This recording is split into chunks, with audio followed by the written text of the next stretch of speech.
Hi friends, welcome to my YouTube channel always be happy with Alekhya. Friends, ఈరోజు నేను మీకు ఒక మంచి రెసిపీ చూపించబోతున్నానండి. దాని పేరే పాలు ఉప్మా. ఎస్, మీరు విన్నది నిజమేనండి. పాలతో చేస్తారు ఈ ఉప్మాని. పిల్లలు చాలా ఇష్టంగా తింటారు, మళ్ళీ మళ్ళీ చేయమంటారు.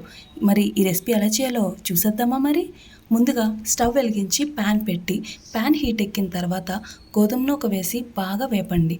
పచ్చివాసన పోయేదాకా వేపండి. మరో స్టవ్ మీద పచ్చిపాలు పెట్టి మరగబెట్టండి. నేను 2 గ్లాసుల నూకకి 4 గ్లాసుల పాలు తీసుకున్నానండి.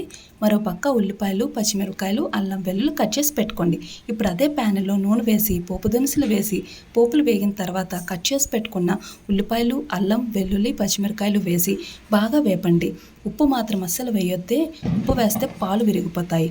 సో ఉప్పు మాత్రం గోధుమ నూకలో కలిపి పెట్టి ఉంచుకోండి. ఇవి బాగా వేగిన తర్వాత ఆల్రెడీ కాచి చల్లారి పెట్టుకున్న పాలను తీసి ఇందులో వేయండి. ఇవి మరిగిన తర్వాత మీరు కావాలనుకుంటే నీళ్ళు కూడా వేసుకోవచ్చు. పాలు కొంచెం చిక్కగా అనిపిస్తే నీళ్ళు వేయండి.